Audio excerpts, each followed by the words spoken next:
Parshas Tetzave. Now, Parshas Tetzave is almost like a sequel, so to speak, to last week's Parsha.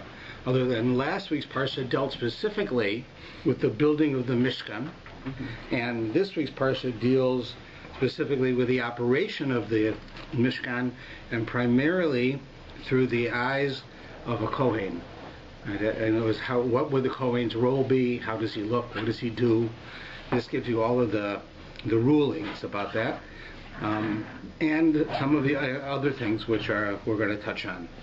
It begins with that God, the Almighty says, Tetzave, now you go and command the Jewish people. He tells Moshe that they should do what? Vayikhu alecha shemen zayas zach. And says that you should go and you should take this pure olive oil in order to light the lamp, or light the candle, always. So here in the beginning, the first thing it talks about is this pure olive oil. Now, of course, there are many understandings as to what we're referring to with olive oil, but of course there's a simple level, which is they're telling you that you need to fuel the lamps. They have to burn.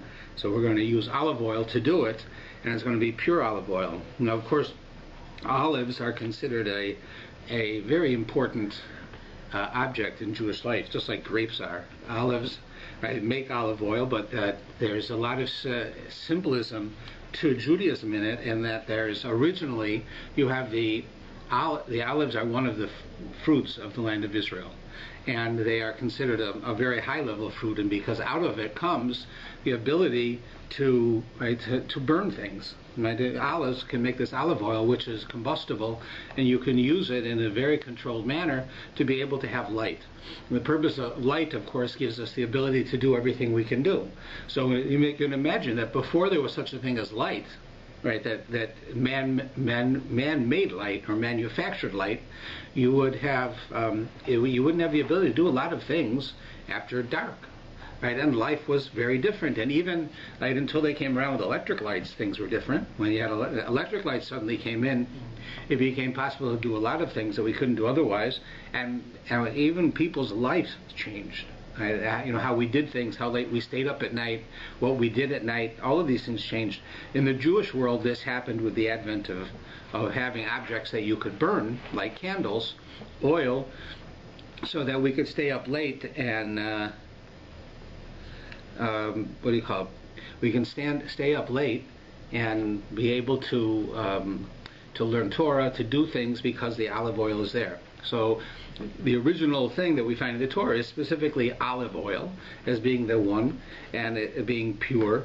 And so for us, olive oil has a very strong symbol to the human effort in Torah, because the light allows us to learn Torah at night, right? And the Talmud says, for instance, why do we have in the wintertime such long nights and short days? So it says the reason you have long nights is so you can learn Torah. So of course, how can you learn Torah if it's dark? Right? That doesn't make sense. You should have long days, short nights, in order to learn Torah.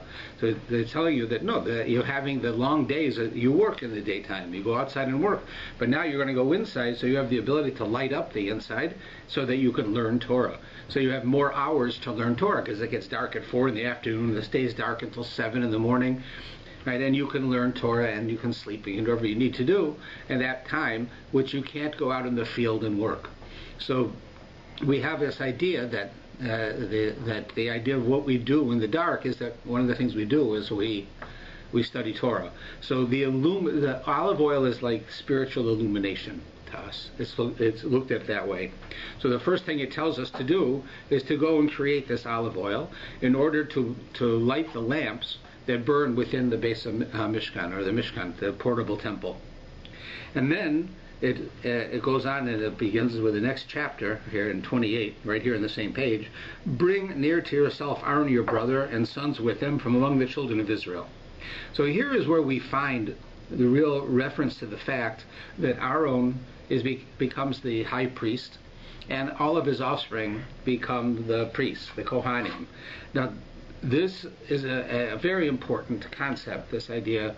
First thing, it's telling us that before the calf, right, they worshiped the golden calf. The understanding was that every family would have a firstborn son, or every family that had a firstborn son, that firstborn son would be the Kohen. He would be a Kohen for the family, and he would work in the temple on behalf of his family. So it made no difference what tribe you came from, that's who you were. You were the firstborn son, you had that job, you worked in the temple. Right, that's how it works. After the sin of the golden calf, it became apparent that many people and their families were not up to the level to be able to do that where you could have a member of the family do that. So instead, they went and Hashem switched it that the Kohanim would be a priestly tribe, would be a group who are specifically have this work, and that no longer it will be the firstborn. This is where the mitzvah of redeeming the firstborn, or the pidyon haben, comes from, because originally the firstborn son would be working for the temple.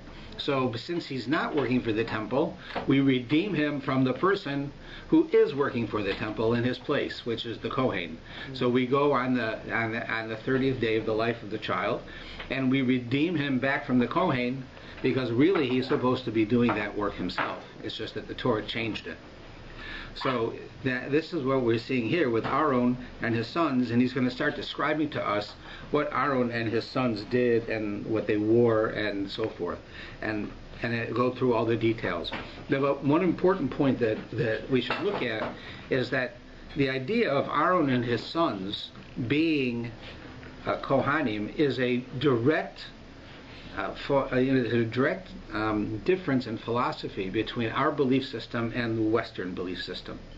In the Western belief system, we raise people and we believe that anybody can do anything. Now, you can come from a poor family on the wrong side of the tracks with total disadvantages and become president of the United States. And you can become the most powerful business person in the world. You can become the most famous person in the world, and it makes no difference who you are and where you come from. And we as Jews believe that every person has their individual abilities to excel and fulfill their potential and to go to great heights.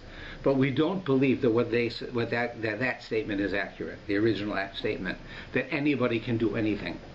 There are certain things that we believe that are differences. Right? There are gender differences, right? There are age differences. There are many differences that our society as Jews see as real. They're there. You'd have to be blind not to see a difference between a man and a woman, or a child and an adult, a senior citizen and a young person. There are differences. However, none of those individuals should be stifled because of who they are. They're not able to be, like a man, theoretically, a man could not become, let's say, he could not give birth. Under normal circumstances, we would say that's not possible. Right? He can strive and want to all of his life, and he could have a strong desire. I mean, there are women in the world whose number one desire is they want to be mothers. Right? That's what they want to do. And they have that ability. A man does not have that ability. Right? There are things like that, right, which you can't say, no matter what I do, I can be that. I can't be that. I can't do it. It's not possible. The Torah says that beyond that, though, anything other than something that's a reality in such a way, you can do anything you want. And there is no glass ceiling in a Torah world. A woman can become whatever a man can become in the area of business, in the area of intellectuals, achievement, emotional achievements. All of these things, a man or a woman, makes no difference who they are. Right, but we also have it between young people and older people. You're not going to let a 12-year-old drive a car. Right? You're not going to require a 70-year-old man to go to war. Right? There are differences by age. Right? I'm not saying that we are going to treat somebody who's younger or older badly or stifle their abilities. We're going to face a reality. A reality is an 18-year-old kid who goes to war thinks he can't die. He thinks he can't get killed. He will do things that a 30-year-old will never do. Even if the 30-year-old is as physically fit as the 18-year-old, the 30-year-old does know he can die, and he understands what it means to get shot. While an 18-year-old thinks he can stand up in front of 20 machine guns and kill them all. And that doesn't make him crazy. It makes him 18 years old. There's differences. There's differences in how a 30-year-old thinks and a 60-year-old thinks and an 18 and a 30. Right? There is a difference. Does it mean that we should hold back 18-year-olds or hold back 30-year-olds, or we shouldn't? Would you say someone who's 70 is no longer useful? No, of course not. We don't do that. But there are differences that limit people. There are also the same things that limit people will also enhance people. Right? The same ability that a woman would have to give birth that a man doesn't will not only limits the man but enhances the woman. It gives this woman certain things that she has and abilities for her to strive and to fulfill if she chooses to. Right? No one says she has to. Right? It's just that she chooses to. So she has that ability. The idea of a Kohen tells you very clearly in Judaism that you can't be anything you want to be. A person who's not born a Kohen cannot be a Kohen. You're either born one or you're not. You can convert to Judaism if you want, but you can't convert to Kohen. You are either one or you're not one. You can't even be the guard at the door of the temple if you're not a Kohen or at least a Levi. You just can't. Does it make you worse? No, it makes you different. Right? It makes you different. Each person has different things. That's what the Kohen has. Sorry, Rabbi, if a Kohen gives up his Kohanis, do they call it as the word Kohanis, or being a Kohen? I know of someone who he was divorced and he just couldn't meet any woman who wasn't divorced, so he wanted to give up being a Kohen to marry a woman, remarry someone. Would his son also lose, excuse me, if he gave it up, would his son lose that? Well, I don't know of anywhere in Jewish law that has such a thing where you can actually give up being a Kohen. There's an idea that he may not know for sure that he's a Kohen, and there may have been something. But if a person is a Kohen and he does something he shouldn't do, and he has, like, let's say a Kohen marries a woman who he's not supposed to marry, and they have a child, that child is called a halal, which means that not only does he not have the privileges of being a Kohen, he has the prohibitions, which means he cannot marry a Kohen, or she if he had a daughter, she could not marry a Kohen. But the first child from the first marriage? No, they wouldn't. We just say that someone did it. I know cases of people who've done it, but there's a fallacy that people believe that I can simply choose to give up being a Kohen. You really can't. There are times when the rabbis will investigate, so let's say someone who thinks they're a Kohen, and they're not religious, they don't know anything about it, marries a woman who was divorced. And then 5 years later they become observant, and he realizes that he can't be married to her. Now, on the other hand, you really think that Torah wants them to break up a marriage? Probably not. So what the rabbis would do is they would investigate him to see if he really is a Kohen. And it may turn out that he has no proof that he's a Kohen, just he thinks he is. And therefore, in that case, they may say he's not a Kohen. But for him simply to say, I'm giving it up, there's no such thing. But I know this was a very religious man who had a son from his first marriage, and he got divorced from his wife, and what I'm asking is the son from the first marriage, does he still remain, well, it would depend.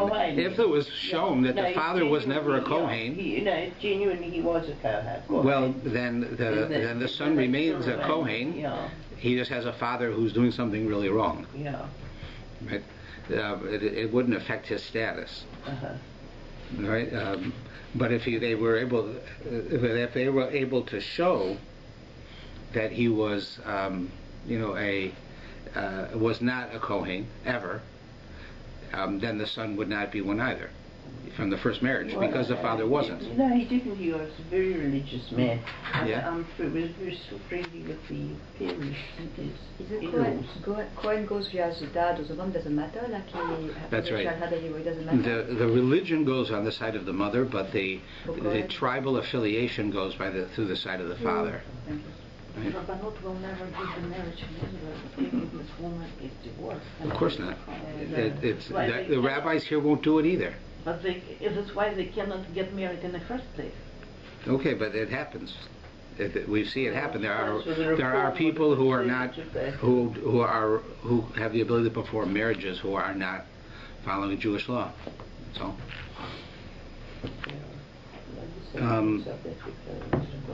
So now we have this Kohen, right? And so the Kohen, my point was is that what the Kohen is doing for us is the Kohen is teaching us the significance that a person can become great, whoever they are, but they can't be just anything or anyone. In other words, a person who's born as a Kohen can fulfill themselves as a Kohen. A person who's not cannot become one, but they are to be encouraged to fulfill themselves who they are. And remember that the main difference is that in Judaism we do not think that one person is innately greater than another. A man is not better than a woman is not better than a man, a Kohen is not better than a non-Kohen. You have to be based on who you are and what your gifts are. How do you fulfill your potential? That's where you could say one person is better than another, based on their individual fulfillment of their potential. But of course, since we don't know their potential, we can never make a comment. But that's the only way to do it. Right? A fact that if somebody is a Kohen and he fulfills himself using that fact, then he's used his potential. He's become great in his own way. Another person who's not a Kohen fulfills his potential in the way that he has or she has, which would be very different than a Kohen. So we don't say that everybody, when we say everyone is equal, we do not say everyone's the same. Everyone is not the same. Different people are different. But one thing is for sure, is one is not innately better than another. A senior citizen is not better than a young person. A woman is not better than a man. A non-Kohen is not better than a Kohen. And all of these work the same way in reverse. Right? It's just that they are in the society that we live in, where we see differences. We say we are always looking for which one's better. That's in Canada. We always look at there's 5 types of breakfast cereal, which is the best. Like I remember there used to be a promotional program going on at Sears. They used to have 3 things on the shelf. You'd have good, better, best, right? And of course they were more expensive, but this is the best quality, this is a good quality, this is a better quality. Right? Why? Because we believe here that if you have choice between things, there's got to be one better than the other. The fact that, like we see all the time, that people will say to me, because a woman doesn't participate in the service in shul, then that means that women are second class and men are better. But we don't believe that. We don't believe that men or women, one is better and one is not better. I could build a case to show you the opposite, that the men must participate in the service because they have a flaw, and women don't have to because they don't have that flaw. That would be like telling, if 2 brothers go down on a sled and one of them breaks his arm and the other one sprains his arm, you don't put a cast on both of them, so they should be equal. Right? You put the one with broken arm has a cast, the other one doesn't have a cast. Does it mean that the one who doesn't have the cast is not as good as the one with the cast? Of course not. 2 different things. That's how we look at it. There are different things, but we don't judge what's better and what's not better. You see it in some other areas. For instance, I'm not much of a drinker, but I understand this concept that if you go into a liquor store like the LCBO and you say you'd like to get the best bottle of scotch possible, so most people think that that's decided by the amount of money you spend. If I spend $500 on a bottle of scotch, it's going to be better than one that's $60. But if you ask somebody who's an expert on scotch, they will tell you that there are some differences that you can see by price. A bottle of scotch that's $50 here is probably relatively new, while one that's $500 could be 25 years old. Right? That you can say is probably a qualitative difference. But it boils down to taste. What do you like? Do you like this scotch or do you like that scotch? If you like a $500 scotch, then it's better for you. If you like the $200 scotch, then that's better for you. If you like the $80 scotch, then that's better for you. There is no better. They're different. It depends on your taste. That when it comes to something like that, you see, even in our society, we can't say that something that's best is the most expensive. It's just not true. So too with us as Jews, we see things, and we don't necessarily say which one's better, which one's worse, because we don't see it that way. We can walk into a room full of 100 people, and each person, based on what their gifts are, what their background is, what talents they have, how they work on themselves, are going to be different than the one next to them, and you can't compare them. They're very different. So it's a very important concept to us. So it begins right here with the Kohen, that the Kohen is a Kohen. Somebody else is not a Kohen. You can be the most spiritual person, do everything that a Kohen does better than the Kohen, and you still can't do it. Because that is part of the gift that they received. It's not different that they have this, and I don't. Then let's say you have a guy who comes to Canada and he works real hard and he makes $500 million, and then he dies and his children inherit him. Well, why don't I inherit him? Maybe I should inherit him. I'm not related, but maybe I should. Well, you say, well, that's ridiculous. The guy has money. He dies. He wants his family to have it. His family gets the money, not some stranger.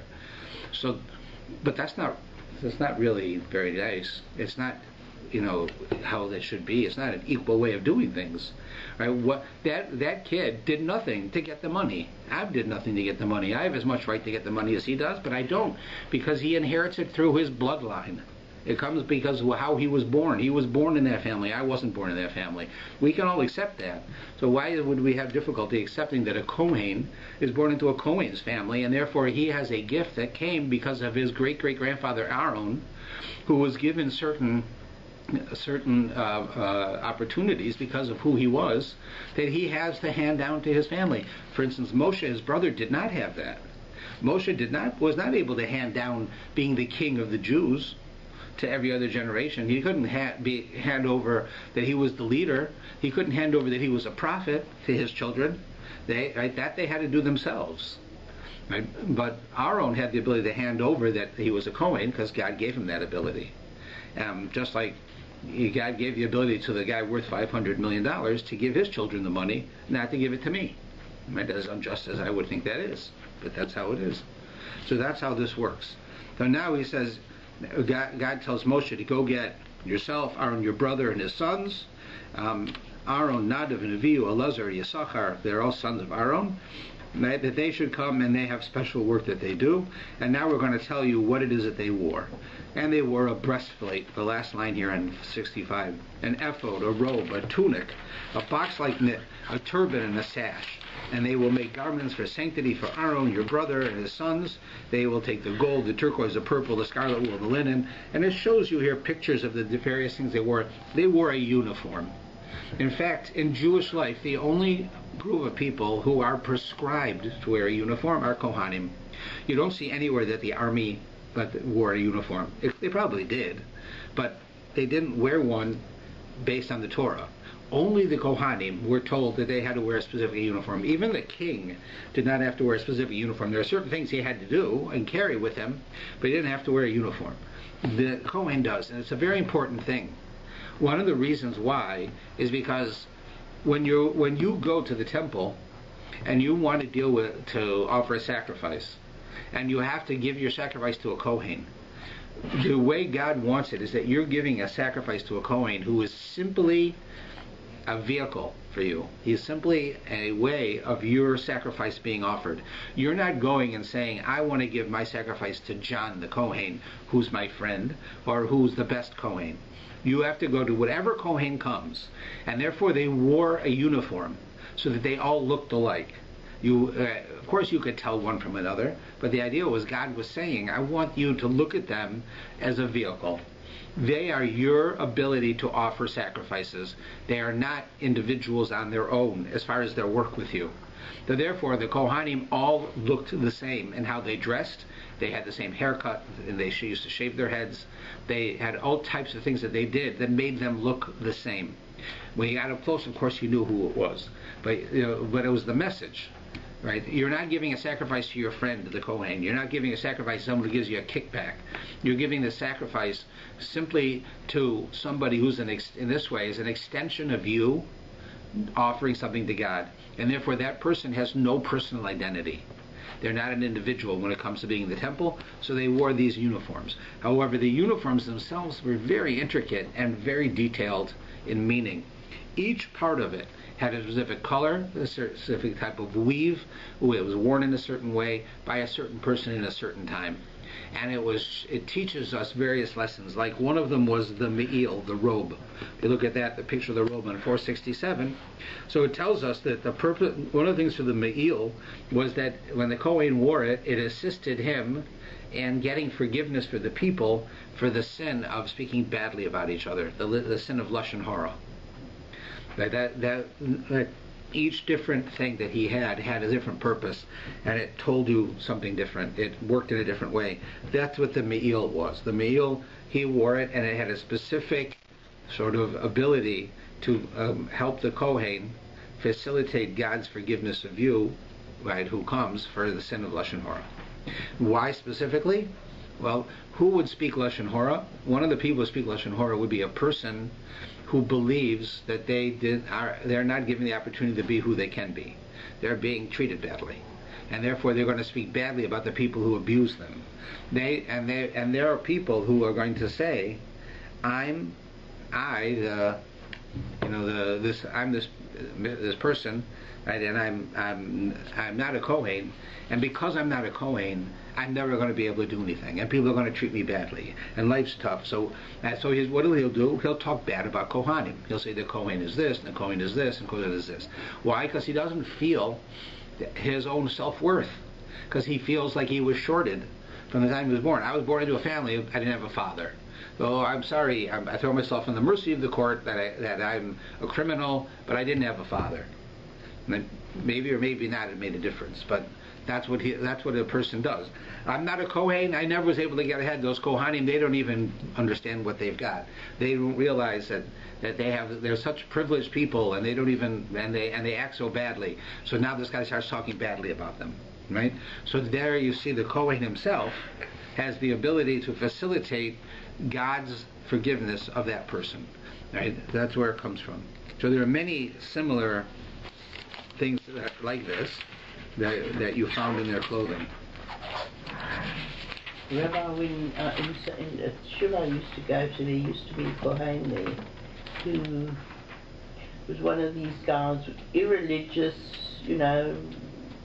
anyway, I'm not going to speak ill of him in any way, but it used to crank a lot of people that came Yontif.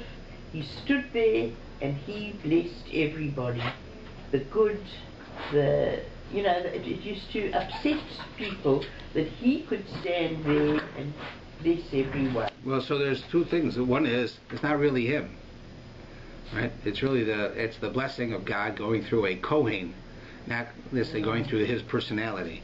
Secondly is, there are laws that say that a Kohen has to be a well-liked person, and a Kohen has to be an observant person in order to do the role of Kohen. Therefore, the rabbi has to make a decision if this person fits it. If they don't fit it, he has to deal with that. It's not necessarily a nice thing to have to deal with, but that's because exactly what you said, right? That a person has to do that.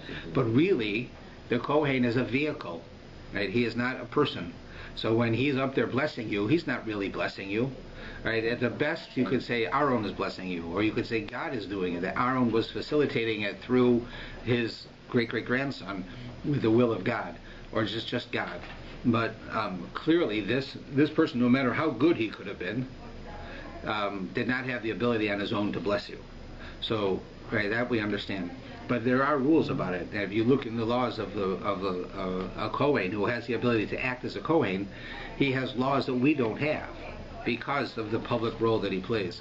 Just like in my role, I have things that are allowed to do, which I won't do because they appear not to be allowed to do. So because of my position, because someone will misconstrue it. I did, am I allowed to use a washroom in a McDonald's? Am I doing anything wrong by going into there to use the washroom? I'm not eating unkosher food, but the person who sees me, not just me, this could be with anyone, walk into the McDonald's can just say, hey, it must be that either this guy is eating unkosher or Miss McDonald's is kosher. And they'll go in and eat there. Or they'll say, I won't eat there, but you go to a rabbi who does that? Who knows what people will say. So even if there's nothing wrong with doing certain things, you have to go out of your way to make sure that you do it, you represent something. I have that more often than the average person, but every one of us has that to some extent, where people will say, look at that Jewish person, look what they did, they cut me off, they did this, they did that. We have that a lot. Right, a section that I want to spend a minute on is called, has to do with this breastplate on 469. You'll see it here. You have what's called the Choshen Mishpat, and you have what's called the Urim and Tumim, which are part of this same. The Choshen Mishpat is this sort of this chest plate he's wearing, if you see in the picture on the bottom.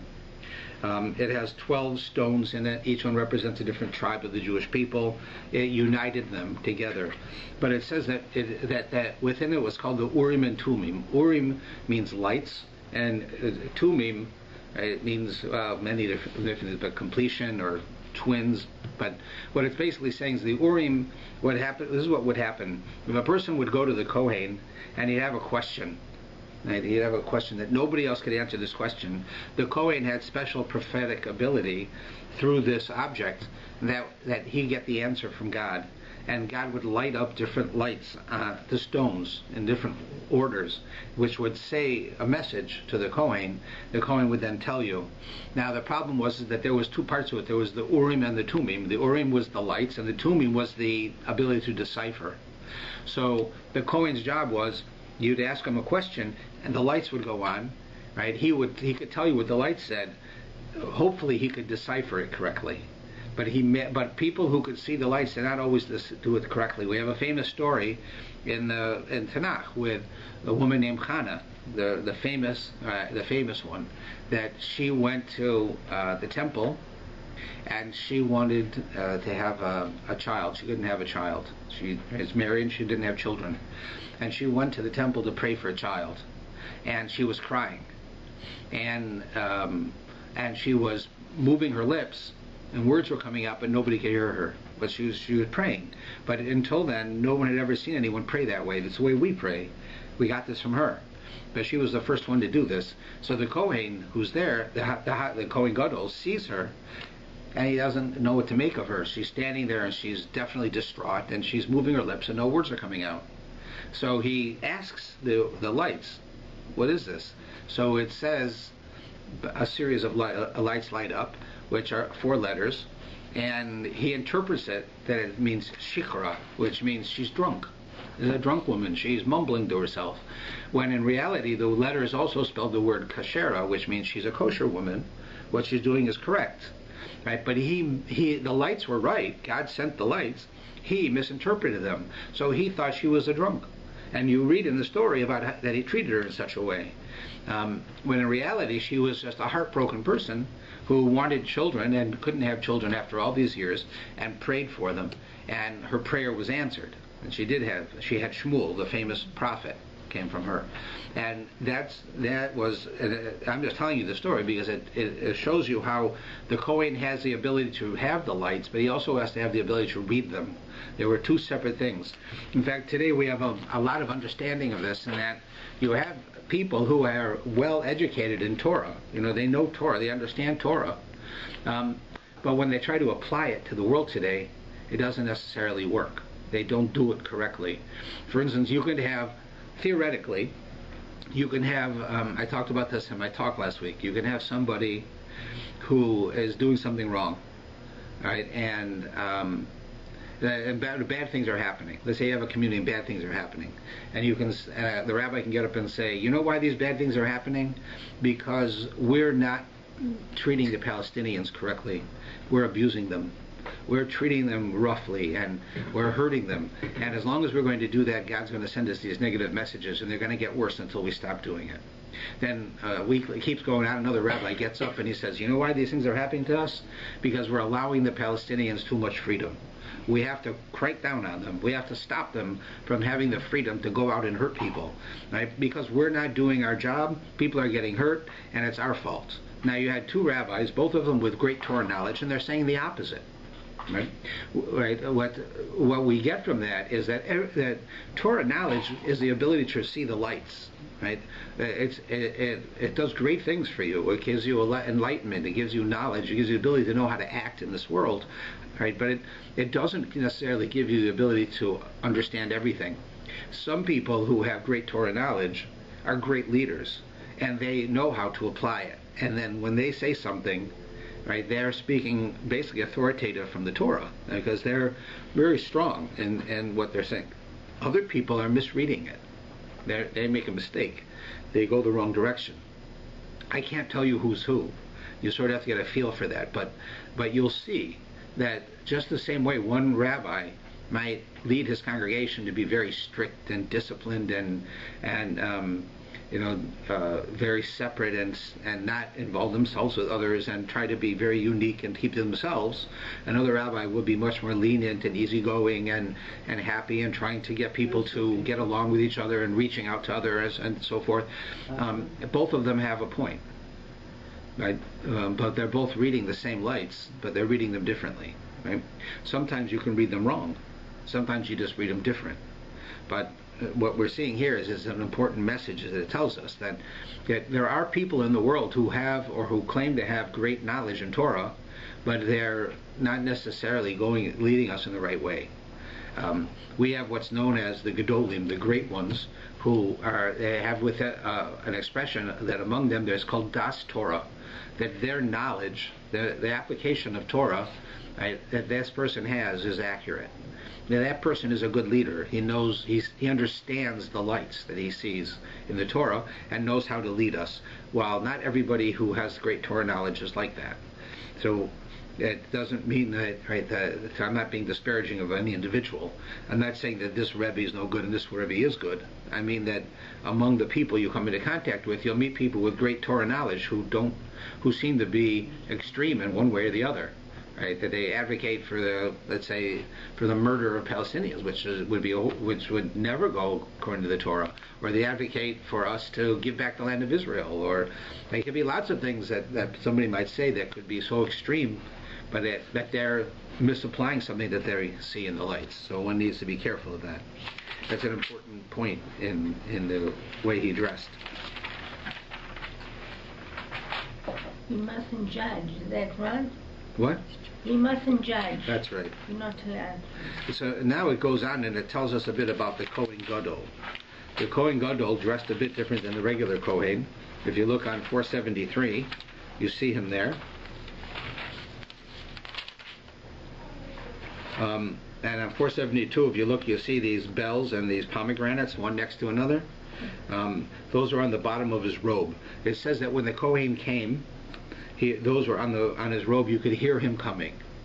The idea was it announced his arrival, so that you would be prepared for him, and you understood that it was the Kohen Gadol who was coming.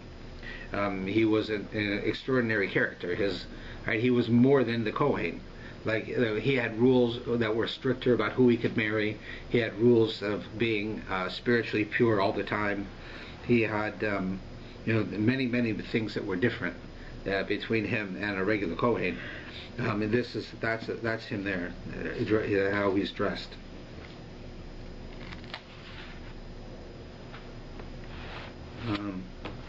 What? Pomegranates. Pomegranate, again, is like an olive. It's one of the special fruits of Israel. It also has lots of Kabbalistic meanings behind it. Why specifically here, I can't say. I'd have to go through it and look into it, why specifically in this case. But if you look in the English here, he probably goes into it. But you see, it does talk about how the robe atoned for the sin of evil speech. We talked about that. All right, and it says that he also had to wear a headband. The headband said on it, Kodesh Lashem, holy to God, which was worn on his head, right here in front of his face. It said this. It was the idea being that not only are his actions holy to God, right, but also his thoughts were, and both of them. This is why when we wear tefillin, we wear tefillin on our arm and on our head. Our arm is saying that everything that we do, right, we act on behalf of the holiness and of what God's commandments, and then in our mind is that everything that we think. Now, of course, we all know that you can't control your thoughts. You don't have that ability to control your thoughts. Right? It's always a thing with the guys when I teach, especially when I'm dealing with teenagers and I teach them a class in prayer, that the first thing that I can say almost every time is that when they start to pray, right, women enter into their mind. Let's just say that's the way that I could put it. Women, they start thinking about women. Why would a young man be thinking about women? He's supposed to pray at a holy time? Because you can't control your thoughts, right? You have the thoughts sometimes, and you don't have the ability to control them. It's like the Zachor gives you thoughts. So it's trying to stop you from concentrating on prayer. So it sends you thoughts of intimacy. And a 17-year-old boy, for instance, is going to have that. Now, so then how can we say that your mind has to be holy if you can't control your thoughts? But what you can control is entertaining your thoughts. When a thought enters your mind, you can either say, I think, push it out, so to speak, and think about something else, like something holy, that's conscious, or you can entertain this thought that comes to you and start thinking it through for a number of minutes. The idea of allowing that to happen, that's where we're accountable. We're responsible, because anything is, you can go in any situation and mess yourself up by allowing yourself to think wrong. If you start thinking negative, you're going in, you have an important meeting to apply for a job, and if you walk into that meeting thinking you're not going to get the job, you'll probably cause that to happen subconsciously, but you'll probably do why? Because you're entertaining in your mind a normal thought. A normal thought is that you'll fail. That's normal. Everybody thinks they'll succeed and they'll fail for a moment. But if you allow yourself to continually entertain that thought as you're walking into that meeting, you'll probably cause yourself to fail. Because you're entertaining the thought. It's going through your mind, and you're thinking it over and over and over, and going through all of the different ways you could fail, and how you could fail, and what you would say, and you end up causing it to happen. While the fact that it entered your mind is not really up to you. It enters your mind, and it says you're going to fail, and you're going to say, no, I'm not, and you start thinking the other way. Right? So that's what it's referring to. Why he had to wear this was a reminder of that idea. Okay.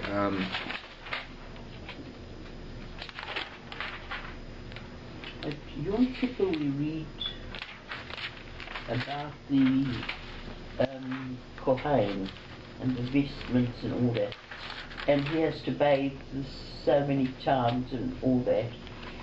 Does he actually do that on Yom Kippur? Yeah. On Yom Kippur, yeah. But I thought bathing is not permissible on Yom Kippur. The Kohen and the Kohen Gadol, the rules of the normal rules were different for them during their service in the temple. For instance, they could kill sacrifices on Shabbos every week in the temple. They offered sacrifices. That's killing an animal. You can't kill an animal on Shabbos. Mm-hmm. They would cut up the animal. They'd take the blood from the animal. All of these things are forbidden.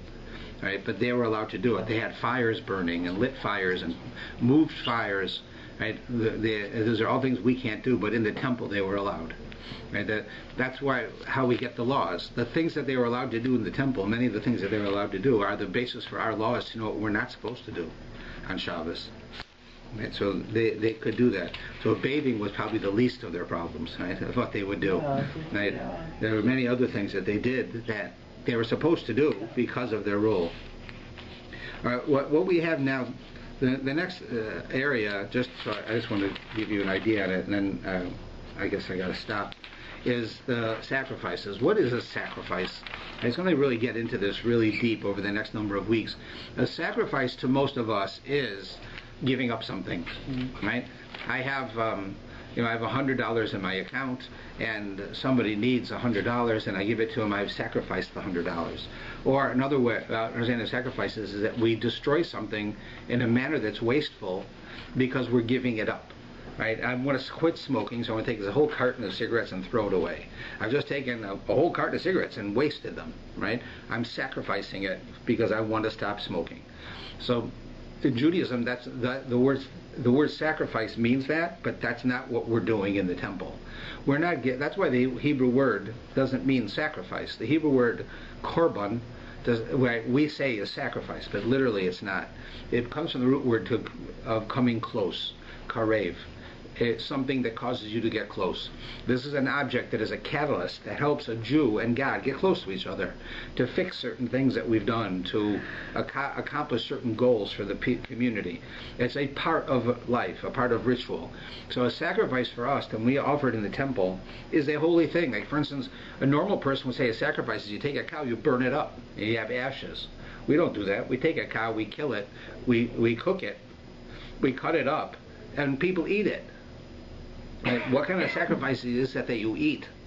because in most cases we eat them because we're eating this holy meat, and we're doing is we're participating in this action in order to get certain atonements or accomplish certain things within the temple. We're not wasting it. We're not saying, okay, God, I sinned. I'm going to take this $10,000 cow and kill it to show you how much I love you. That makes no sense to us. We'd say, God, I sinned, I want to fix it. You gave me a formula to fix it. It includes killing this cow, but not wasting it. Some of it goes to the Kohen. Some of it gets burnt up. Some of it goes to me. Some of it goes to my family. Some goes to my friends. People will eat from this in a state of holiness with the intent that they're going to be better people, and that's how it works. It doesn't work by saying, all right, you want to be a better person? Take $10,000 from your bank account and get them to give you to you in bills and light it on fire. Right? It'll be burnt up. You sacrifice $10,000 because you want to be a better person. But it doesn't work that way. That's not what that's why in our Hebrew the word really isn't sacrifice. It's catalyst to draw you closer. It brings me closer to each other and closer to God. And that's why the Kohen is anonymous, right? As I said before, you don't really care who the Kohen is because he's a vehicle to assist you in having that atonement and becoming closer to God. And he's a vehicle like the cow is the vehicle. You don't care which cow it is, it's a cow, right? They killed the cow, you ate the cow. It wasn't always meat either. So sometimes it was it was bird. Sometimes it was bread. Right? It can be different things for different sacrifices, and they're done in different ways. But they were done with the purpose of your ingesting it in a holy manner in order to become a better person. You had to work on yourself. Right? It wasn't like an incantation, but you still had that idea there. So we need to keep that in mind because sacrifices are going to play an enormous role in the next number of weeks, and we're going to talk more about it.